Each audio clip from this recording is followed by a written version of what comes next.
ನಮಸ್ಕಾರ, ಕರ್ನಾಟಕ ಇದನ್ನಾಗಿ ಸ್ವಾಗತ. ನಾನು ಲತಾ ಧರ್ಮರಾಜ್. ಈಗ ಹೆಡ್ಲೈನ್ಸ್. ಡಿಕೆಶಿ ಸಿಎಂ ಆಗುವ ಆಸೆ ಇದೆ, ಸಮಯ ಬಂದಾಗ ಮಾತಾಡೋಣ. ಮಾಜಿ ಸಂಸದ ಡಿಕೆ ಸುರೇಶ್ ಮಾರ್ಮಿಕ ನುಡಿ. ಮುನ್ಸೂಚನೆ ಇಲ್ಲದೆ ಆಶ್ರಯ ಮನೆಗಳ ತೆರವು, ಬೀದಿ ಪಾಲಾದ ಕುಟುಂಬಗಳಿಗೆ ಶೀಘ್ರ ಪರಿಹಾರ ನೀಡಿ ಪ್ರತಿಭಟನೆಯ ಎಚ್ಚರಿಕೆ ನೀಡಿದ ಅಕ್ಮಲ್ ಪಾಷಾ. ಕುದ್ರಂಗಿ ಶ್ರೀ ವೀರಭದ್ರೇಶ್ವರ ಸ್ವಾಮಿ ಬ್ರಹ್ಮರಥೋತ್ಸವ, ಸಾವಿರಾರು ಭಕ್ತರ ಸಮ್ಮುಖದಲ್ಲಿ ಅದ್ದೂರಿ ಜಾತ್ರೆ, ಭಕ್ತಿ ಭಾವದಿಂದ ಜರುಗಿದ ರಥೋತ್ಸವ.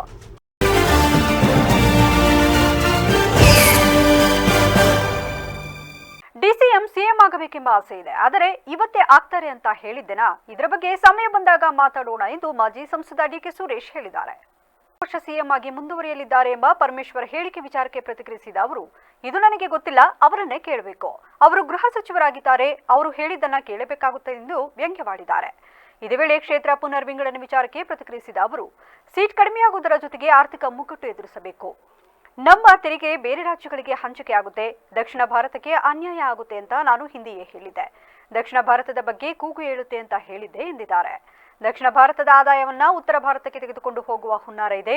ಹಾಗಾಗಿ ಕ್ಷೇತ್ರ ಪುನರ್ ವಿಂಗಡಣೆ 2011ರ ಜನಸಂಖ್ಯೆ ಆಧಾರ ಅಂತಿದ್ದಾರೆ. ಇದು ಇನ್ನೂ ಮಾರಕ. ಬೆಂಗಳೂರಿನಲ್ಲಿ ಆಗ 70 ಲಕ್ಷ ಜನಸಂಖ್ಯೆ, ಈಗ 1.5 ಕೋಟಿ ಆಗಿದೆ. ರಾಜ್ಯದ ಜನಸಂಖ್ಯೆ 7.5 ಕೋಟಿ ಆಗಿದೆ. ಇದು ಮುಂದೆ ನಮಗಿರುವ ಸವಾಲು ಎಂದು ತಿಳಿಸಿದ್ದಾರೆ. ಎಷ್ಟು ಸೀಟ್ ಬರುತ್ತೆ, ಎಷ್ಟು ಸೀಟ್ ಹೋಗುತ್ತೆ ಅನ್ನೋದು ಮುಖ್ಯ ಅಲ್ಲ. ನಮ್ಮ ರಾಜ್ಯದ ಆರ್ಥಿಕ ಕ್ರೋಢೀಕರಣ ಏನಾಗ್ತದೆ, ತೆರಿಗೆ, ಆ ತೆರಿಗೆಗಳು ಬೇರೆ ರಾಜ್ಯಗಳಿಗೆ ಹಂಚಿಕೆ ಆಗ್ತದೆ. ಸೀಟ್ ಒಂದೇ ಅಲ್ಲ, ಸೀಟ್ 28 ಜನ ಇದ್ರು ಅಷ್ಟೇನೆ, 224 ಜನ ಇದ್ರು ಅಷ್ಟೇನೆ, 300 ಜನ ಆದರೂ ಅಷ್ಟೇನೆ, 41 ಜನ 42 ಜನ ಆದರೂ ಅಷ್ಟೇನೆ. ಯಾರು ಎಷ್ಟಾಗ್ತಾರೆ ಅಂತಕ್ಕಂಥದ್ದಲ್ಲ. ನಮ್ಮ ರಾಜ್ಯದ ತೆರಿಗೆದಾರರ ಹಣ ಬೇರೆ ರಾಜ್ಯಗಳಿಗೆ ಹೋಗ್ತಕ್ಕಂಥದ್ದು ನಾನು ಈ ಹಿಂದೆನೇ ಹೇಳಿದ್ದೆ. ದಕ್ಷಿಣ ಭಾರತಕ್ಕೆ ಅನ್ಯಾಯ ಆಗ್ತದೆ, ಒಂದಲ್ಲ ಒಂದು ದಿನ ಈ ಕೂಗು ಎದ್ದೇಳ್ತದೆ. ದಕ್ಷಿಣ ರಾಜ್ಯಗಳು ಎಚ್ಚೆತ್ಕೊಳ್ಬೇಕು. ನಾವು ಎಚ್ಚೆತ್ಕೊಳ್ಳಿಲ್ಲ ಅಂತಂದರೆ ಪರ್ಯಾಯವಾದಂಥ ಮಾರ್ಗಗಳನ್ನ ಜನ ನಿರೀಕ್ಷೆ ಮಾಡ್ತಾರೆ ಅಂತಕ್ಕಂಥ ಮಾತನ್ನು ಹೇಳಿದ್ದೆ. ಸೊ ಈಗ ಕೇಂದ್ರ ಸರ್ಕಾರದ ಇವತ್ತಿನ ತೀರ್ಮಾನಗಳು, ಅವರೇನು 16ನೇ ತಾರೀಕಿಂದ ಆಶ್ರಯ ಯೋಜನೆ ಅಡಿಯಲ್ಲಿ ಹಕ್ಕುಪತ್ರ ಪಡೆದ ಫಲಾನುಭವಿಗಳ ಮನೆಗಳನ್ನ ಯಾವುದೇ ಮುನ್ಸೂಚನೆ ನೀಡದೆ ಧ್ವಂಸಗೊಳಿಸಿದ್ದಾರೆ ಎಂದು ಸುದ್ದಿಗೋಷ್ಠಿಯಲ್ಲಿ ಅಕ್ಮಲ್ ಪಾಷಾ ಅವರು ಆಕ್ರೋಶ ವ್ಯಕ್ತಪಡಿಸಿದರು. ಅರ್ಕಲಗೂಡು ತಾಲೂಕಿನ ಮಲಿಪಟ್ಟಣ ಹೋಬಳಿಯ ಅಬ್ಬರು ಮಾಚಗೌಡನಹಳ್ಳಿ ಗ್ರಾಮದಲ್ಲಿ ಸರ್ವೆ ನಂಬರ್ 94ರಲ್ಲಿ 1991-92ನೇ ಸಾಲಿನಲ್ಲಿ ಹಕ್ಕುಪತ್ರ ವಿತರಿಸಲಾಗಿತ್ತು. ಈ ಹಕ್ಕುಪತ್ರದ ಆಧಾರದ ಮೇಲೆ ಫಲಾನುಭವಿಗಳು ವರ್ಷಗಳಿಂದ ಮನೆಗಳನ್ನು ನಿರ್ಮಿಸಿಕೊಂಡು ವಾಸವಾಗಿದ್ರು. ಆದರೆ ಇತ್ತೀಚೆಗೆ ತಾಲೂಕು ಆಡಳಿತವು ಯಾವುದೇ ಪೂರ್ವ ಸೂಚನೆ ನೀಡದೆ ಮನೆಗಳನ್ನು ಧ್ವಂಸ ಮಾಡಿದ್ದು, ಇದರಿಂದ ಅನೇಕ ಕುಟುಂಬಗಳು ಬೀದಿ ಪಾಲಾಗಿದ್ದಾರೆ. ಮನೆ ಕಳೆದುಕೊಂಡ ಕುಟುಂಬಗಳಿಗೆ ತಕ್ಷಣ ಪರಿಹಾರ ಒದಗಿಸಬೇಕು ಹಾಗೂ ಹಕ್ಕುಪತ್ರಗಳಿಗೆ ಮಾನ್ಯತೆ ನೀಡಬೇಕು ಮತ್ತು ಪುನಃ ಮನೆ ನಿರ್ಮಿಸಲು ಅವಕಾಶ ಕಲ್ಪಿಸುವಂತೆ ಜಿಲ್ಲಾಡಳಿತ ಮತ್ತು ರಾಜ್ಯ ಸರ್ಕಾರದ ಮೇಲೆ ಒತ್ತಡ ತರಲು ಹಾಗೂ ಅರ್ಕಲಗೂಡು ತಾಲೂಕು ಆಡಳಿತ ಪಟಭದ್ರರ ಪರವಾಗಿ, ಶ್ರೀಮಂತರ ಪರವಾಗಿ, ರಾಜಕಾರಣಿಗಳ ಪರವಾಗಿ ಕೆಲಸ ಮಾಡುತ್ತಿರುವುದರ ವಿರುದ್ಧ ನಾಳೆ ಅರ್ಕಲಗೂಡಿನಲ್ಲಿ ಅನಿರ್ದಿಷ್ಟಾವಧಿ ಮುಷ್ಕರ ಆರಂಭಿಸುತ್ತಿದ್ದೇವೆ ಎಂದರು. 1992ನೇ ಇಸ್ವಿಯಲ್ಲಿ ಹಕ್ಕುಪತ್ರಗಳನ್ನು ಕೊಟ್ಟಿದ್ದರು. ಅಂದರೆ ನಿವೇಶನವನ್ನು ವಿತರಣೆ ಮಾಡಿ HOD 535 KHB 91 ಅದರ ಅನ್ವಯ ಫಲಾನುಭವಿಗಳಿಗೆ ನಿವೇಶನದ ಹಕ್ಕುಪತ್ರವನ್ನು ಕೊಟ್ಟಿದ್ದರು. ಆ ಕಾಲಘಟ್ಟದಿಂದಲೂ ನಮಗೆ ಅಲ್ಲಿ ಶೆಡ್ ನಿರ್ಮಾಣ ಮಾಡೋದಾಗಿರಲಿ ಅಥವಾ ಗುಡಿಸಲು ನಿರ್ಮಾಣ ಮಾಡೋದಾಗಿರಲಿ, ಮನೆ ನಿರ್ಮಾಣ ಮಾಡೋದಾಗಿರಲಿ ವಿರೋಧ ಮಾಡ್ಕೊಂಡು ಬರ್ತಲೇ ಇರ್ತಿದ್ರು. ಆದರೆ ಈ ಬಾರಿ ನಾವು ಯಾವುದೇ ಕಾರಣಕ್ಕೂ ನಮ್ಮ ಹಕ್ಕನ್ನು ಬಿಡಬಾರ್ದು, ನಮ್ಮ ಪಾಲನ್ನು ನಾವು ಪಡೆಯಲೇಬೇಕು ಅಂತಕ್ಕಂತಹ ದೃಷ್ಟಿಕೋನದಲ್ಲಿ ಅಲ್ಲಿ ಮನೆಗಳನ್ನು ನಿರ್ಮಾಣ ಮಾಡಿಕೊಂಡು ವಾಸ ಕೂಡ ಮಾಡ್ತಿದ್ದು, ಅಲ್ಲಿ ಸಂಸಾರ ಕೂಡ ನಡೆಸ್ತಾಯಿದ್ದು. ಆದರೆ ಇತ್ತೀಚೆಗೆ ಕೆಲವು ಪ್ರಭಾವಿಗಳ ವ್ಯಕ್ತಿಗೆ ಮತ್ತು ಕೆಲವರ 20 ಗುಂಟೆ ಗ್ರಾಮ ಲೆಕ್ಕಾಧಿಕಾರ ನಿವೇಶನಕ್ಕೆ ಅಂತ ಒಂದು 20 ಗುಂಟೆನ ಸ್ಯಾಂಕ್ಷನ್ ಮಾಡ್ಕೊಂಡಿದ್ದಾರೆ. ಮತ್ತು ಟೋಟಲ್ ಅದು ಈಗ 94ನೇ ಸರ್ವೆ ನಂಬರ್ಲಿ ಸುಮಾರು 78 ಎಕರೆ ಇದೆ. ಅದರಲ್ಲಿ ಬಲಾಢ್ಯರು ಸಹ ಇವತ್ತು ಎಕರೆಗಟ್ಟಲೆನ ಒತ್ತುವರಿ ಮಾಡ್ಕೊಂಡು ಮನೆ ಕಟ್ಕೊಂಡಿದ್ದಾರೆ, ಬೆಳೆ ಬೆಳೀತಿದ್ದಾರೆ. ಸುಮಾರು 10-20 ಎಕರೆ ಇರೋ ಬಲಾಢ್ಯ ಸಮಾಜದವರು ಈಗ ಏನು ನಿರ್ಗತಿಕರು ಇವತ್ತು ಒಂದು ಶೆಡ್ ಮಾಡ್ಕೊಂಡಿದ್ದಾರೆ. ಸರ್ಕಾರದ ಆದೇಶದ ಪ್ರಕಾರ ಒಂದು ಲ್ಯಾಂಡ್ ಪ್ರಿಮೈಸ್ ಆಕ್ಟ್ ಪ್ರಕಾರ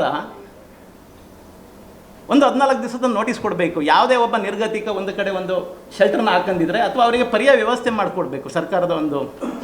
ಸುದ್ದಿಗೋಷ್ಠಿಯಲ್ಲಿ ಅಕ್ಮಲ್ ಪಾಷಾ, ರೇವಣ್ಣ, ಕಾಂತರಾಜು, ಅಹಮದ್ ಜಾನ್, ಮುಜಾಹಿದ್ ಅಬ್ದುಲ್ ಹಾಗೂ ಇತರರು ಉಪಸ್ಥಿತರಿದ್ದರು. ಸಕಲೇಶಪುರ ತಾಲೂಕಿನ ಕುದ್ರಂಗಿ ಶ್ರೀ ವೀರಭದ್ರೇಶ್ವರ ಸ್ವಾಮಿ ಜಾತ್ರಾ ಮಹೋತ್ಸವದ ಅಂಗವಾಗಿ ಮಂಗಳವಾರ ಪುಷ್ಪ ಹಾಗೂ ಬ್ರಹ್ಮರಥೋತ್ಸವ ಸಾವಿರಾರು ಭಕ್ತರ ಸಮ್ಮುಖದಲ್ಲಿ ಅದ್ದೂರಿಯಾಗಿ ನೆರವೇರಿತು. ಮಲೆನಾಡಿನ ಸುಂದರ ಪರಿಸರದಲ್ಲಿ ವರ್ಷಕ್ಕೊಮ್ಮೆ ನಡೆಯುವ ಜಾತ್ರಾ ಮಹೋತ್ಸವದಲ್ಲಿ ಜಿಲ್ಲೆ ಮಾತ್ರವಲ್ಲದೆ ರಾಜ್ಯದ ನಾನಾ ಭಾಗಗಳಿಂದ ಸಾವಿರಾರು ಜನರು ಭಾಗವಹಿಸಿದ್ರು. ಸೋಮವಾರದಿಂದ ಆರಂಭವಾದ ಜಾತ್ರಾ ಮಹೋತ್ಸವದಲ್ಲಿ ಮೊದಲ ದಿನ ರುದ್ರಾಭಿಷೇಕ, ಹೋಮ, ಹವನ, ರಥಗಳಿಗೆ ಕಳಶಾರೋಹಣ ನಡೆಯಿತು. ಮಂಗಳವಾರ ಬೆಳಗಿನ ಜಾವದಿಂದಲೇ ದೇವಸ್ಥಾನದಲ್ಲಿ ಪೂಜಾ ವಿಧಿವಿಧಾನಗಳು ಆರಂಭಗೊಂಡು ಮಹಾಮಂಗಳಾರತಿ, ಉತ್ಸವ ಮೂರ್ತಿಗಳಿಗೆ ವಿಶೇಷ ಅಲಂಕಾರ, ದೇವಸ್ಥಾನದ ಪ್ರದಕ್ಷಿಣೆ ಸೇರಿದಂತೆ ವಿವಿಧ ಕಾರ್ಯಕ್ರಮಗಳು ಭಕ್ತಿ ಭಾವದಿಂದ ಜರುಗಿದವು. 9 ಗಂಟೆ ಸುಮಾರಿಗೆ ಶ್ರೀ ವೀರಭದ್ರೇಶ್ವರ ಸ್ವಾಮಿ ಹಾಗೂ ಭದ್ರಕಾಳಿ ದೇವಿಯ ಉತ್ಸವ ಮೂರ್ತಿಗಳನ್ನು ಪುಷ್ಪರಥದಲ್ಲಿ ಪ್ರತಿಷ್ಠಾಪಿಸಿ ಭಕ್ತರ ಜಯಘೋಷಗಳ ನಡುವೆ ರಥವನ್ನು ಎಳೆಯುವ ದೃಶ್ಯ ಮನಮೋಹಕವಾಗಿತ್ತು. ಬಳಿಕ ಬೆಳಗ್ಗೆ 11 ಗಂಟೆಗೆ ರಾಜ್ಯೋತ್ಸವ, ಕಲ್ಯಾಣ ಮಹೋತ್ಸವ, ಬಲಿಪೂಜೆ ನಡೆದ ಬಳಿಕ ಮಧ್ಯಾಹ್ನ 1 ಗಂಟೆಗೆ ನಡೆದ ಬ್ರಹ್ಮರಥೋತ್ಸವವು ಜಾತ್ರೆಯ ಪ್ರಮುಖ ಆಕರ್ಷಣೆಯಾಗಿದ್ದು, ಭಕ್ತರು ರಥವನ್ನು ಎಳೆದು ತಮ್ಮ ಭಕ್ತಿಯನ್ನ ಸಮರ್ಪಿಸಿದ್ರು. ಈ ವೇಳೆ ಜಯ ಘೋಷಗಳು ಮೊಳಗಿದ್ರೆ ಭಕ್ತರು ಬಾಳೆಹಣ್ಣುಗಳನ್ನು ರಥದ ಮೇಲೆ ಎಸೆದು ತಮ್ಮ ನಂಬಿಕೆಯನ್ನ ವ್ಯಕ್ತಪಡಿಸಿದ್ರು. ಜಾತ್ರೆಗೆ ಆಗಮಿಸಿದ ಭಕ್ತರಿಗೆ ದೇವಸ್ಥಾನ ಆಡಳಿತ ಮಂಡಳಿಯಿಂದ ಅನ್ನ ಸಂತರ್ಪಣೆ ಏರ್ಪಡಿಸಲಾಗಿತ್ತು. ದಿನಪೂರ್ತಿ ಸಾವಿರಾರು ಭಕ್ತರು ಪ್ರಸಾದ ಸ್ವೀಕರಿಸಿದ್ರು. ಹೆಚ್ಚಿನ ಸಂಖ್ಯೆಯಲ್ಲಿ ಜನರು ಆಗಮಿಸುವ ಹಿನ್ನೆಲೆ ಕೆಎಸ್ಆರ್ಟಿಸಿಯಿಂದ ಹೆಚ್ಚುವರಿ ಬಸ್ ವ್ಯವಸ್ಥೆ ಮಾಡಲಾಗಿತ್ತು. ಪೊಲೀಸ್ ಇಲಾಖೆ ಭದ್ರತಾ ವ್ಯವಸ್ಥೆ ಕೈಗೊಂಡಿತ್ತು. ವಾಹನ ಸಂಚಾರ ನಿಯಂತ್ರಣ, ಕುಡಿಯುವ ನೀರು ಸೇರಿದಂತೆ ಅಗತ್ಯ ಸೌಲಭ್ಯಗಳನ್ನು ಕಲ್ಪಿಸಲಾಗಿತ್ತು. ನಗರದ ಮಹಿಳೆಯರು ಮತ್ತು ಸೀರೆ ಪ್ರಿಯರಿಗಾಗಿ ವಿಶೇಷ ಸುವರ್ಣಾವಕಾಶ ಒದಗಿದ್ದು, ಸಿಲ್ಕ್ ಮಾರ್ಕ್ ಮಾನ್ಯತೆ ಹೊಂದಿದ ಕಂಚಿ ಕಾಮಾಕ್ಷಿ ಸಿಲ್ಕ್ಸ್ ವತಿಯಿಂದ ಭರ್ಜರಿ ಸೀರೆ ಮೇಳವನ್ನು ಆಯೋಜಿಸಲಾಗಿದೆ ಎಂದು ಪ್ರದೀಪ್ ಅವರು ತಿಳಿಸಿದರು. ನಗರದ ರವೀಂದ್ರನಗರದಲ್ಲಿರುವ ಶ್ರೀ ರಾಘವೇಂದ್ರ ಮಠದಲ್ಲಿ ಏಪ್ರಿಲ್ 10 ರಿಂದ ಏಪ್ರಿಲ್ 14ರವರೆಗೆ ಈ ವಿಶೇಷ ಮೇಳ ನಡೆಯಲಿದ್ದು, ಪ್ರತಿದಿನ ಬೆಳಗ್ಗೆ 10:30 ರಿಂದ ರಾತ್ರಿ 9ರವರೆಗೆ ಗ್ರಾಹಕರಿಗೆ ಮೇಳದಲ್ಲಿ ಖರೀದಿ ಅವಕಾಶ ಕಲ್ಪಿಸಲಾಗಿದೆ. ಈ ಮೇಳದ ವಿಶೇಷ ಆಕರ್ಷಣೆಯಾಗಿ buy one get one free offer ಘೋಷಿಸಲಾಗಿದ್ದು, ಗ್ರಾಹಕರಲ್ಲಿ ಹೆಚ್ಚಿನ ಆಸಕ್ತಿ ಮೂಡಿಸಿದೆ. ಮೇಳದಲ್ಲಿ pure Mysuru silk, semi crepe Mysuru silk, Bengaluru silk, Kanchipuram silk ಹಾಗೂ ಬನಾರಸ್ ಸಿಲ್ಕ್ ಸೇರಿದಂತೆ ವಿವಿಧ ವಿನ್ಯಾಸಗಳ ಸೀರೆಗಳು ಲಭ್ಯವಿದ್ದು, ಜೊತೆಗೆ ಎಲ್ಲಾ ತರಹದ ಫ್ಯಾನ್ಸಿ ಸೀರೆಗಳು ಆಫರ್ ದರದಲ್ಲಿ ದೊರೆಯುತ್ತಿದ್ದು, ಗುಣಮಟ್ಟದ ಸಿಲ್ಕ್ ಸೀರೆಗಳನ್ನು ಕಡಿಮೆ ದರದಲ್ಲಿ ಖರೀದಿಸಲು ಇದು ಅಪರೂಪದ ಅವಕಾಶವಾಗಿದೆ. ಹಾಗಾಗಿ ಹಾಸನ ಮತ್ತು ಸುತ್ತಮುತ್ತಲಿನ ಜನತೆ ಹೆಚ್ಚಿನ ಸಂಖ್ಯೆಯಲ್ಲಿ ಭಾಗವಹಿಸುವಂತೆ ಮನವಿ ಮಾಡಿದರು. ನಮಸ್ಕಾರ, ನನ್ನ ಹೆಸರು ಪ್ರದೀಪ್ ಅಂತ, ಬೆಂಗಳೂರಿಂದ ಬಂದಿರೋದು. Kanchi Kamakshi silks proprietor. ಒಂದ್ಸಲ ಇಲ್ಲಿ ಎಕ್ಸಿಬಿಷನ್ ಮಾಡಿ ತುಂಬ ಸಕ್ಸಸ್ ಆಗಿರೋದ್ರಿಂದ ಮತ್ತೆ ಮಾಡಬೇಕಂತ ಡಿಸೈಡ್ ಮಾಡ್ಕೊಂಡಿದ್ದೀವಿ. ಇದೇ 10ನೇ ತಾರೀಕಿಂದ 14ನೇ ತಾರೀಕಿನ ತನಕ ನಡೆಯುತ್ತೆ. ನಮ್ಮ ಹತ್ರ ಸಿಗೋ ವೆರೈಟೀಸ್ಗಳೇನಪ್ಪ ಅಂತ ಹೇಳಿದ್ರೆ ಪ್ಯೂರ್ ಮೈಸೂರು ಸಿಲ್ಕು, ಕಾಂಜೀವರಂ ಆಗಿರ್ಬೋದು, ಬ್ಯಾಂಗ್ಳೂರು ಸಿಲ್ಕು, ಬನಾರಸ್ಸು, ಎಲ್ಲ ಥರ ವೆರೈಟೀಸು ಸಿಗುತ್ತೆ ನಿಮಗೆ ಸೀರೆಗಳಲ್ಲಿ. ರೇಂಜ್ ವೈಸ್ ನೋಡೋದಾದರೆ ನಿಮಗೆ 600 ರೂಪಾಯಿಗೆ ಬೈ ಒನ್ ಗೆಟ್ ಒನ್ನಿಂದ ಸ್ಟಾರ್ಟ್ ಆದರೆ ಅಪ್ ಟು 25,000 to 30,000 ತನಕ ಬೈ ಒನ್ ಗೆಟ್ ಒನ್ ಆಫರಲ್ಲಿ ಸಿಗುತ್ತೆ. ನಮ್ಮ ಹತ್ರನೇ ಏನಕ್ಕೆ ತೊಗೊಬೇಕಪ್ಪ ಅಂತ ಹೇಳಿದ್ರೆ ಪ್ರೈಸ್ ವೈಸು ನಿಮಗೆ ಶೋರೂಮಲ್ಲಿ ತೊಗೋತೀನಿ 30 to 40% ಜಾಸ್ತಿ ರೇಟಲ್ಲಿ ಸಿಗುತ್ತೆ. ಅದೇ ಮ್ಯಾನುಫ್ಯಾಕ್ಚರ್ ಆಗಿರೋದ್ರಿಂದ ನಾವು ನಮ್ಮ ಹತ್ರನೇ ತೊಗೊಳೋದ್ರಿಂದ ನಿಮಗೆ 30 to 40% ನಿಮಗೆ ಸೇವ್ ಆಗುತ್ತೆ. ಅದರಿಂದ ನಮ್ಮ ಹತ್ರ ತೊಗೊಳೋದ್ರಿಂದ ನಿಮಗೆ ಅನುಕೂಲ ಆಗುತ್ತೆ. ಜಿಲ್ಲಾಡಳಿತ, ಜಿಲ್ಲಾ ಪಂಚಾಯತ್ ಮಹಿಳಾ ಮತ್ತು ಮಕ್ಕಳ ಅಭಿವೃದ್ಧಿ ಇಲಾಖೆ ವತಿಯಿಂದ ಅಂತಾರಾಷ್ಟ್ರೀಯ ಮಹಿಳಾ ದಿನಾಚರಣೆ ಕಾರ್ಯಕ್ರಮವನ್ನು ಆಯೋಜಿಸಲಾಗಿತ್ತು. ಶಿಶುಅಭಿವೃದ್ಧಿ ಯೋಜನೆ ಹಾಸನ ಹಾಗೂ ತಾಲೂಕು ಬ್ಲಾಕ್ ಸೊಸೈಟಿ ಇವರ ಸಂಯುಕ್ತಾಶ್ರಯದಲ್ಲಿ ಕಾರ್ಯಕ್ರಮ ನಡೆದಿದ್ದು, ಶಾಸಕ ಸ್ವರೂಪ್ ಪ್ರಕಾಶ್ ಕಾರ್ಯಕ್ರಮದ ಉದ್ಘಾಟನೆಯನ್ನ ನೆರವೇರಿಸಿ ಮಾತುಗಳನ್ನಾಡಿದರು. ಜಂಟಿ ನಿರ್ದೇಶಕ ನಿಶ್ಚಲ್ ಬಿಎಚ್ ಕಾರ್ಯಕ್ರಮದ ಅಧ್ಯಕ್ಷತೆ ವಹಿಸಿದರೆ, ಧರಣಿ ಕುಮಾರ್, ಗೀತಾ, ಗಿರೀಶ್, ಪವಿತ್ರ ಇತರರು ಕಾರ್ಯಕ್ರಮದಲ್ಲಿ ಹಾಜರಿದ್ದರು. ಗುಬ್ಬಿ ತಾಲೂಕಿನ ಹಾಗಲವಾಡಿ ಹೋಬಳಿಯ ಗುಡ್ಡದ ಜೋಗಿಹಳ್ಳಿ ಗ್ರಾಮದ ಶ್ರೀ ಮಣ್ಣಮ್ಮ ದೇವಿಯ ಜಾತ್ರಾ ಮಹೋತ್ಸವ ಸಾವಿರಾರು ಭಕ್ತರ ನಡುವೆ ಅದ್ದೂರಿಯಾಗಿ ನಡೆಯಿತು. ಜಾತ್ರಾ ಮಹೋತ್ಸವ ಅಂಗವಾಗಿ ಬೆಳಗ್ಗೆ ದೇವಾಲಯದಲ್ಲಿ ಶ್ರೀ ಮಣ್ಣಮ್ಮ ದೇವಿಗೆ ವಿಶೇಷ ಹೂವಿನ ಅಲಂಕಾರ ಮಾಡಲಾಗಿದ್ದು, ನಂತರ ಜೋಗಿಹಳ್ಳಿ ಗ್ರಾಮದಲ್ಲಿ ಅಮ್ಮನವರ ಮಡಿಲಕ್ಕಿ ಸೇವೆ ಹಾಗೂ ಶ್ರೀ ಆಂಜನೇಯ ಸ್ವಾಮಿಯವರ ಆರತಿ ಉತ್ಸವ ಊರಿನ ರಾಜಬೀದಿಗಳಲ್ಲಿ ಅದ್ದೂರಿಯಾಗಿ ಜರುಗಿತು. ಮಂಗಳವಾರ ಬೆಳಗ್ಗೆ 7 ಗಂಟೆಗೆ ಶ್ರೀ ಮಣ್ಣಮ್ಮ ದೇವಿಯ ಉತ್ಸವದೊಂದಿಗೆ ಅಮ್ಮನವರ ಆರತಿ, ಅಗ್ನಿಕುಂಡ ಮಹೋತ್ಸವ ಸಾವಿರಾರು ಭಕ್ತರ ನಡುವೆ ಅದ್ದೂರಿಯಾಗಿ ಜರುಗಿತು. ಹರಕೆ ಹೊತ್ತ ಭಕ್ತರು ಅಮ್ಮನವರ ಅಗ್ನಿಕುಂಡ ತುಳಿದು ಹರಕೆ ತೀರಿಸಿದರು. ಜಿಲ್ಲೆಯ ವಿವಿಧ ಭಾಗಗಳಿಂದ ಆಗಮಿಸಿದ ಭಕ್ತರು ಶ್ರೀ ಮಣ್ಣಮ್ಮ ದೇವಿಯ ಅಗ್ನಿಕುಂಡ ತುಳಿದು ಹಣ್ಣು ಕಾಯಿ ಪೂಜೆ ಸಲ್ಲಿಸಿ ದೇವರ ಕೃಪೆಗೆ ಪಾತ್ರರಾದರು. ಭಕ್ತಾದಿಗಳಿಗೆ ಮಹಾದಾಸೋಹವನ್ನು ಹಮ್ಮಿಕೊಳ್ಳಲಾಗಿತ್ತು. ಇದೇ ಸಂದರ್ಭದಲ್ಲಿ ಮಾಜಿ ತಾಲೂಕು ಪಂಚಾಯಿತಿ ಸದಸ್ಯ ಕರಿಯಮ್ಮ ರಮೇಶ್ ದೇವಾಲಯಕ್ಕೆ ಭೇಟಿ ನೀಡಿ ವಿಶೇಷ ಪೂಜೆ ಸಲ್ಲಿಸಿದರು. ಭಟ್ಕಳದಲ್ಲಿ ನಕಲಿ ಕ್ಲಿನಿಕ್ಗಳ ವಿರುದ್ಧ ಆರೋಗ್ಯ ಇಲಾಖೆ ಕಠಿಣ ಕ್ರಮ ಕೈಗೊಂಡಿದೆ. ಸೋಮವಾರ ನಡೆದ ದಾಳಿಯಲ್ಲಿ 3 ಕ್ಲಿನಿಕ್ಗಳನ್ನು ಸೀಸ್ ಮಾಡಲಾಗಿದೆ. ಜಿಲ್ಲಾ ಆರೋಗ್ಯ ಇಲಾಖೆ ಮಾರ್ಗದರ್ಶನದಲ್ಲಿ ಟಿಎಚ್ಒ ಡಾಕ್ಟರ್ ಸನಾ ನೇತೃತ್ವದ ತಂಡವು ಪಟ್ಟಣದ ವಿವಿಧ ಭಾಗಗಳಲ್ಲಿ ದಾಳಿ ನಡೆಸಿತು. ನಗರ ಪ್ರದೇಶದ 4 ಕ್ಲಿನಿಕ್ಗಳು ಹಾಗೂ ಶಿರಾಲಿಯೊಂದರ ಮೇಲೆ ಪರಿಶೀಲನೆ ನಡೆಸಲಾಗಿದೆ. ಪರಿಶೀಲನೆ ವೇಳೆ ವೈದ್ಯರ ಎಂಬಿಬಿಎಸ್, ಬಿಎಎಂಎಸ್, ಬಿಎಚ್ಎಂಎಸ್ ಹಾಗೂ ಯುನಾನಿ ಪದವಿಗಳ ಪ್ರಮಾಣ ಪತ್ರಗಳನ್ನು ಕೂಲಂಕುಷವಾಗಿ ಪರಿಶೀಲಿಸಲಾಯಿತು. ನಿಯಮಬಾಹಿರವಾಗಿ ಕಾರ್ಯನಿರ್ವಹಿಸುತ್ತಿದ್ದ 3 ಕ್ಲಿನಿಕ್ಗಳನ್ನು ಸೀಸ್ ಮಾಡಲಾಗಿದೆ. ಮದಿನಾ ಕಾಲೋನಿಯ ಕ್ಲಿನಿಕ್ ಮಾಲೀಕರು ಸ್ವಯಂ ಬಂದ್ ಮಾಡಿಕೊಂಡಿದ್ದು ಬಾಗಿಲಿಗೆ ನೋಟಿಸ್ ಅಂಟಿಸಲಾಗಿದೆ. ಪ್ರಕರಣದ ಮಾಹಿತಿ ಜಿಲ್ಲಾ ಆರೋಗ್ಯ ಇಲಾಖೆಗೆ ರವಾನಿಸಲಾಗಿದೆ. ತಾಲೂಕಿನ ವಿವಿಧ ಭಾಗಗಳಲ್ಲಿ ಇಂತಹ ದಾಳಿಗಳು ಮುಂದುವರಿಯಲಿದೆ ಎಂದು ಅಧಿಕಾರಿಗಳು ತಿಳಿಸಿದ್ದಾರೆ. ಏಪ್ರಿಲ್ 6ರಿಂದ ಏಪ್ರಿಲ್ 9ರವರೆಗೆ ಜಾತ್ರಾ ಮಹೋತ್ಸವ ನಡೆಯಲಿದ್ದು ಸುಮಾರು 3,000ಕ್ಕೂ ಹೆಚ್ಚು ಭಕ್ತರು ಜಾತ್ರಾ ಮಹೋತ್ಸವಕ್ಕೆ ಆಗಮಿಸಲಿದ್ದಾರೆ ಎಂದು ಗ್ರಾಮದ ಮುಖಂಡ ನರಸಿಂಹಮೂರ್ತಿ ತಿಳಿಸಿದ್ದಾರೆ. ಗುಬ್ಬಿ ತಾಲೂಕಿನ ಬಣ್ಣನಹಳ್ಳಿಯಲ್ಲಿ ಹಮ್ಮಿಕೊಂಡಿದ್ದ ಪೂರ್ವಭಾವಿ ಸಭೆಯಲ್ಲಿ ಮಾತನಾಡಿದ ಅವರು, ಬಣ್ಣನಹಳ್ಳಿ ಗ್ರಾಮದ ಕಾಳಘಟ್ಟಮ್ಮ ದೇವಿ ಹಾಗೂ ಶ್ರೀ ಆಂಜನೇಯ ಸ್ವಾಮಿಯ ಜಾತ್ರಾ ಮಹೋತ್ಸವ ಏಪ್ರಿಲ್ 6ರಂದು ಪ್ರಾರಂಭವಾಗಿ ಶ್ರೀ ಆಂಜನೇಯ ಸ್ವಾಮಿಗೆ ಆರತಿ ಉತ್ಸವ ನಡೆಯಲಿದ್ದು, ಏಪ್ರಿಲ್ 7ರಂದು ಬಣ್ಣನಹಳ್ಳಿ ಗ್ರಾಮದಲ್ಲಿ ಮಡ್ಲಕ್ಕಿ ಸೇವೆ ನಡೆಯಲಿದ್ದು, ಏಪ್ರಿಲ್ 8ರಂದು ಬೆಳಗ್ಗೆ 6 ಗಂಟೆಗೆ ಅಮ್ಮನವರ ಆರತಿ, ಅಗ್ನಿಕೊಂಡ ಹಾಗೂ ಬಾಯಿಬೀಗ ಆರತಿ ಉತ್ಸವ ನಡೆಯಲಿದೆ. ಏಪ್ರಿಲ್ 9ರಂದು ಶ್ರೀ ಕಾಳಘಟ್ಟಮ್ಮ ದೇವಿಯ ಓಕುಳಿ ಉತ್ಸವ ರಾತ್ರಿ ಆರ್ಕೆಸ್ಟ್ರಾ ಕಾರ್ಯಕ್ರಮ ನಡೆಯಲಿದೆ. ಮುಖ್ಯ ಅತಿಥಿಗಳಾಗಿ ಶಾಸಕ ಎಸ್.ಆರ್. ಶ್ರೀನಿವಾಸ್, ಮುಖಂಡರಾದ ಜೆಎನ್ ಬೆಟ್ಟಸ್ವಾಮಿ, ಯೋಗಾನಂದ ಕುಮಾರ್ ಸೇರಿದಂತೆ ಸಾವಿರಾರು ಹಾಗೂ ಗ್ರಾಮಸ್ಥರು ಭಕ್ತಾದಿಗಳು ಭಾಗವಹಿಸಲಿದ್ದಾರೆ. ಭಕ್ತಾದಿಗಳಿಗೆ ದಾಸೋಹ ಹಮ್ಮಿಕೊಳ್ಳಲಾಗಿದೆ ಎಂದು ತಿಳಿಸಿದರು.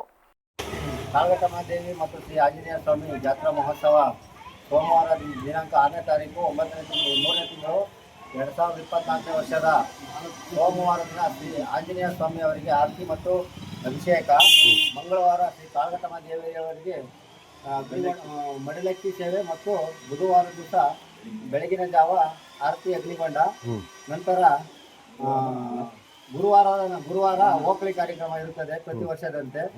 ಈ ವರ್ಷವೂ ಕೂಡ ಇರುತ್ತದೆ ಮತ್ತು ಗುರುವಾರ ದಿನ ಗುರುವಾರ ದಿನ ಸಾಯಂಕಾಲ ನಮ್ಮ ಗ್ರಾಮದ ವತಿಯಿಂದ ಮತ್ತು ಶ್ರೀ ಶ್ರೀನಿವಾಸ್ ಅವರಿಂದ ಆರ್ಕೆಸ್ಟ್ರಾ ಕಾರ್ಯಕ್ರಮ ಕೂಡ ಇರುತ್ತದೆ. ಮತ್ತು ಇಲ್ಲಿ ಬರ್ತಕ್ಕಂಥ ಭಕ್ತಾದಿಗಳಿಗೆ ಪ್ರತಿದಿನವೂ ಸೋಮವಾರ, ಮಂಗಳವಾರ ಮತ್ತು ಬುಧವಾರ ತನಕ ದಾಸೋಹ ಸೇವೆ ಇರುತ್ತದೆ ಪ್ರತಿ ದಿವಸ. ಇದೇ ಸಂದರ್ಭದಲ್ಲಿ ಮುಖಂಡರಾದ ತ್ಯಾಗರಾಜು, ಕುಮಾರಯ್ಯ, ನಾಗರಾಜಮೂರ್ತಿ, ಜಯರಾಮಯ್ಯ, ಆನಂದಯ್ಯ, ರಾಮಣ್ಣ ಭಾಗವಹಿಸಿದರು. ಇರಾನ್-ಇಸ್ರೇಲ್ ಯುದ್ಧದ ಪರಿಣಾಮವಾಗಿ ಎಲ್ಪಿಜಿ ಗ್ಯಾಸ್ ಸರಬರಾಜಿನಲ್ಲಿ ವ್ಯತ್ಯಯವಾಗಿದ್ದು, ನಗರದಲ್ಲಿ ಎಲ್ಪಿಜಿ ಕೊರತೆ ಗಂಭೀರವಾಗಿದೆ. ಅರ್ಧಕ್ಕಿಂತ ಹೆಚ್ಚು ಆಟೋಗಳು ರಸ್ತೆಗೆ ಇಳಿಯದೆ ನಿಂತಿವೆ. ಆಟೋ ಚಾಲಕರಿಗೆ ದಿನಸಿ ಆದಾಯ ಕುಸಿತವಾಗಿದ್ದು, ಒಂದು ಹೊತ್ತಿನ ಊಟಕ್ಕೂ ಸಂಕಷ್ಟವಾಗಿದೆ. ಡಿಜೆಹಳ್ಳಿ ಸಮೀಪದ ವೆಂಕಟೇಶ್ವರದಲ್ಲಿ ಗ್ಯಾಸ್ ಬಂಕ್ ಸುಮಾರು 10 ದಿನಗಳಿಂದ ಬಂದ್ ಆಗಿದ್ದು, ಎಲ್ಪಿಜಿ ಗ್ಯಾಸ್ಗಾಗಿ ಚಾಲಕರು ಗಂಟೆಗಳ ಕಾಲ ಸಾಲಿನಲ್ಲಿ ನಿಂತು ಪರದಾಡುತ್ತಿದ್ದಾರೆ. ಗ್ಯಾಸ್ ಸಿಗದೆ ಚಾಲಕರಲ್ಲಿ ಆಕ್ರೋಶವಾಗಿದ್ದು, ಸರ್ಕಾರದ ವಿರುದ್ಧ ತೀವ್ರ ಆಕ್ರೋಶ ವ್ಯಕ್ತಪಡಿಸಿದ್ದಾರೆ. ಇವಾಗ ಜೀವನ ನಮ್ಮದು ಹೇಗೆ ನಡೆಸಬೇಕು ಅಂತ ಒಂಚೂರು ಅರ್ಥ ಆಗ್ತದಲ್ಲ. ಇವಾಗ ನೋಡಿ, ನನ್ನ 2 ಹೆಣ್ಮಕ್ಳು, 1 ಗಂಡು ಮಗು. ಇವಾಗ 2 ಮಕ್ಕಳಿಗೆ ಅಡ್ಮಿಷನ್ ಕಟ್ಟಬೇಕಂದ್ರೆ ಅಟ್ಲೀಸ್ಟು ಒಂದು 10,000 ಬೇಕು ಮ್ಯಾಕ್ಸಿಮಮ್ಮು ಕಟ್ಟೋಕ್ಕೆ. ಇವಾಗ 10,000 ಅಂತ ದೂರ 1,000 ಆಗಲ್ಲ. ಇವಾಗ ಗ್ಯಾಸ್ ಹಾಕೊಂಡು ಬರೋ ತನಕ ಅರ್ಧ ದಿವಸ ಅಲ್ಲೇ ಹೋಗ್ಬಿಡುತ್ತೆ. ನೈಟು ಪೂರ್ತಿ ಜಾಗರಣೆ ಮಾಡಿ ಆಮೇಲೆ ಅರ್ಧ ದಿವಸದಲ್ಲಿ ಸರ್ ಇವಾಗ ಹೇಳಿ ಸರ್, ಗ್ಯಾಸು ಎಷ್ಟು ದಿನ ಬರ್ತದೆ? ಒಂದು 10 ಡೇಸ್ ಆಯಿತು ಕ್ಲೋಸ್ ಆಗಿ ಗ್ಯಾಸ್ ಬಂತು. 20ನೇ ತಾರೀಕು ಬರುತ್ತೆ ಅಂತ ಹೇಳಿದ್ದಾರೆ ಸ್ಟಾಕು. ಆಟೋ ಡ್ರೈವರ್ ಡೈಲಿ ಬಂದು ಕೇಳ್ತಾ ಇದ್ದಾರೆ, ಗ್ಯಾಸ್ ಯಾವಾಗ ಬರುತ್ತೆ, ಏನು ಸ್ಟಾಕ್ ಇಲ್ಲ ಅಂತ ಎಲ್ಲ ಕೇಳ್ತಾ ಇದ್ದಾರೆ. 20ನೇ ತಾರೀಕು ಬರುತ್ತೆ ಅಂತ ಹೇಳಿದ್ವಿ, ಸ್ಟಾಕ್ ಸಿಗ್ತಾ ಇಲ್ಲ. ಆಟೋ ಡ್ರೈವರ್ ಡೈಲಿ ಬಂದು ಕೇಳ್ತಾನೆ ಇದ್ದಾರೆ. ಇನ್ನು ಥರ ತುಂಬ ಹಳೆ ಬಂಕು ಅಂತೀರಾ? 22 ವರ್ಷ ಆಯಿತು ಓಪನ್ ಆಗಿ, ತುಂಬ ಹಳೆ ಬಂಕು ಇದು. ಯಾವತ್ತೂ ಈ ಥರ ಆಗಿಲ್ಲ, ಹೀಗೆ ಫಸ್ಟ್ ಟೈಮ್ ಆಗಿರೋದು ಈ ಥರ. ಗ್ಯಾಸ್ ಸಿಗ್ತಾ ಇಲ್ಲ. ಈಗ ಸಂಕ್ಷಿಪ್ತ ಸುದ್ದಿಗಳು. ಡೆಲಿವರಿ ಬಾಯ್ ಆಟೋ ಡ್ರೈವಿಂಗ್ ನೆಪದಲ್ಲಿ ಗಾಂಜಾ ಪೆಡ್ಲಿಂಗ್ ಮಾಡುತ್ತಿದ್ದ ಆರೋಪಿಗಳನ್ನು ಪರಪ್ಪನ ಅಗ್ರಹಾರ ಪೊಲೀಸರು ಬಂಧಿಸಿದ್ದಾರೆ. ರಾಹುಲ್, ಪ್ರೇಮ್ ಬಂಧಿತ ಆರೋಪಿಗಳಾಗಿದ್ದು, 3 ಲಕ್ಷ ಮೌಲ್ಯದ 7 ಕೆಜಿ 500 ಗ್ರಾಂ ಸೀಸ್ ಆಗಿದೆ. ತಮಿಳುನಾಡಿನಿಂದ ಗಾಂಜಾ ತರಿಸಿ ಮಾರಾಟ ಮಾಡುತ್ತಿದ್ದ ಆರೋಪಿಗಳು ರಾಹುಲ್ ಸ್ವಿಗ್ಗಿ ಡೆಲಿವರಿ ಬಾಯ್ ಆಗಿದ್ರೆ, ಪ್ರೇಮ್ ಆಟೋ ಡ್ರೈವರ್ ಆಗಿದ್ದಾನೆ. ಸದ್ಯ ಆರೋಪಿಗಳು ಸಿಕ್ಕಿಬಿದ್ದಿದ್ದು ಕಂಬಿ ಎಣಿಸುತ್ತಿದ್ದಾರೆ. ಆಟೋ ಎಲ್ಪಿಜಿ ಗ್ಯಾಸ್ ಸಮಸ್ಯೆ ಬಗೆಹರಿದಿಲ್ಲ. ರಾಜಾಜಿನಗರದ ಇಂಡಿಯನ್ ಆಯಿಲ್ ಗ್ಯಾಸ್ ಬಂಕ್ ಮುಂದೆನೂ ಕ್ಯೂ ನಿಂತಿದ್ದಾರೆ. ಬೆಳಗ್ಗೆಯಿಂದಲೂ ಕ್ಯೂ ನಿಂತ ಆಟೋ ಚಾಲಕರು ಸುಮಾರು ಅರ್ಧ ಕಿಲೋಮೀಟರ್ಗೂ ಅಧಿಕ ಉದ್ದದ ಕ್ಯೂ ನಿಂತಿದೆ. ಕ್ಯೂನಲ್ಲಿ 100 ಆಟೋಗಳಿದ್ದು, ಒಂದು ಸಲ ಆಟೋ ಗ್ಯಾಸ್ ತುಂಬಿಸಿಕೊಳ್ಳುವುದಕ್ಕೆ 3-4 ಗಂಟೆ ಕಾಯುವ ಪರಿಸ್ಥಿತಿ ಎದುರಾಗಿದೆ. ಉತ್ತರ ವಿಭಾಗ ಪೊಲೀಸರಿಂದ ಸಾರ್ವಜನಿಕರು ಕಳೆದುಕೊಂಡಿದ್ದ 100 ಮೊಬೈಲ್ಗಳು ರಿಕವರಿ ಮಾಡಲಾಯಿತು. ಒಟ್ಟು 13 ಠಾಣಾ ವ್ಯಾಪ್ತಿಯಲ್ಲಿ 22 ಲಕ್ಷ ಮೌಲ್ಯದ 110 ಮೊಬೈಲ್ ವಶಕ್ಕೆ ಪಡೆದಿದ್ದಾರೆ. ಸಿಐಆರ್ ಪೋರ್ಟಲ್ ಮೂಲಕ ಮೊಬೈಲ್ ರಿಕವರಿ ಮಾಡಿದ್ದು, ಕೋರ್ಟ್ ಪರ್ಮಿಷನ್ ಪಡೆದು ಸಾರ್ವಜನಿಕರಿಗೆ ಮೊಬೈಲ್ ವಾಪಸ್ ನೀಡಲಿದ್ದಾರೆ ಪೊಲೀಸರು. ಬೆಂಗಳೂರಿನ ಯಲಹಂಕ ಉಪನಗರ ಪೊಲೀಸರು ಕಾರ್ಯಾಚರಣೆ ನಡೆಸಿದ್ದು, ಗಾಂಜಾ ಮಾರಾಟ ಮಾಡುತ್ತಿದ್ದ 2 ಪೆಡ್ಲರ್ಗಳನ್ನು ಲಾಕ್ ಮಾಡಿದ್ದಾರೆ. 10,50,000 ಮೌಲ್ಯದ 21 ಕೆಜಿ ತೂಕದ ಗಾಂಜಾ ವಶಕ್ಕೆ ಪಡೆಯಲಾಗಿದೆ. ಕೇರಳದ ಆದೇಶ್ ಮೊಹಮ್ಮದ್ ನಿಷಾದ್ ಬಂಧಿತ ಆರೋಪಿಗಳಾಗಿದ್ದು, ಒರಿಸ್ಸಾದಿಂದ ಗಾಂಜಾ ತಂದು ಡ್ರಗ್ ಡೀಲಿಂಗ್ನಲ್ಲಿ ತೊಡಗಿಕೊಂಡಿದ್ರು. 3 ವರ್ಷದ ಹಿಂದೆ ಆರೋಪಿಗಳು ಬೆಂಗಳೂರಿಗೆ ಬಂದಿದ್ದು, ಸದ್ಯ ಆರೋಪಿಗಳನ್ನು ಬಂಧಿಸಿ ಜೈಲಿಗಟ್ಟಿದ್ದಾರೆ. ಗಲ್ಫ್ ರಾಷ್ಟ್ರಗಳಲ್ಲಿ ಯುದ್ಧದ ಹಿನ್ನೆಲೆಯಲ್ಲಿ ಅಡುಗೆ ಅನಿಲ ಸಿಗುತ್ತಿಲ್ಲ. ಅಡುಗೆ ಅನಿಲಕ್ಕೆ ಪರ್ಯಾಯ ವ್ಯವಸ್ಥೆಯನ್ನು ಕಲ್ಪಿಸಲಾಗುತ್ತಿದೆ. ಈ ಮಧ್ಯೆ ಸೌರಶಕ್ತಿ ವಿದ್ಯುತ್ ಕಂಪನಿಯಾಗಿರುವ ಸೆಲ್ಕೋ ಫೌಂಡೇಶನ್ನಿಂದ ಕೊಪ್ಪಳ ಜಿಲ್ಲೆಯ 100 ಅಂಗನವಾಡಿಗಳಿಗೆ ವಿದ್ಯುತ್ ಒಲೆ ಹಾಗೂ ಅಡುಗೆ ತಯಾರಿಕೆಯ ಪರಿಕರಗಳನ್ನು ನೀಡಲಾಗಿದೆ. ಈ ಸಂದರ್ಭದಲ್ಲಿ ಸ್ಟವ್ ಹಾಗೂ ಅಡುಗೆ ಪರಿಕರ ವಿತರಣೆ ಕಾರ್ಯಕ್ರಮದಲ್ಲಿ ಮಹಿಳಾ ಮತ್ತು ಮಕ್ಕಳ ಕಲ್ಯಾಣ ಇಲಾಖೆ ಅಧಿಕಾರಿಗಳು ಭಾಗಿಯಾಗಿದ್ದರು. ನಮಗೆ ಈ ಮೊದಲು ಗ್ಯಾಸಿನ ಅಭಾವ ಭಾಳ ಇತ್ತು. ಒಂದು ವರ್ಷಕ್ಕೆ 5 ಅಥವಾ 4 ಗ್ಯಾಸ್ ತಗೋಬೇಕಂತ ಇತ್ತು. ಈಗ ನಮಗೆ ಶೆಲ್ಕೋ ಫೌಂಡೇಶನ್ನಿಂದ ನಮಗೆ ಎಲೆಕ್ಟ್ರಿಕ್ ಸ್ಟೋವ್ ಮತ್ತು ಎಲೆಕ್ಟ್ರಿಕ್ ಕುಕ್ಕರ್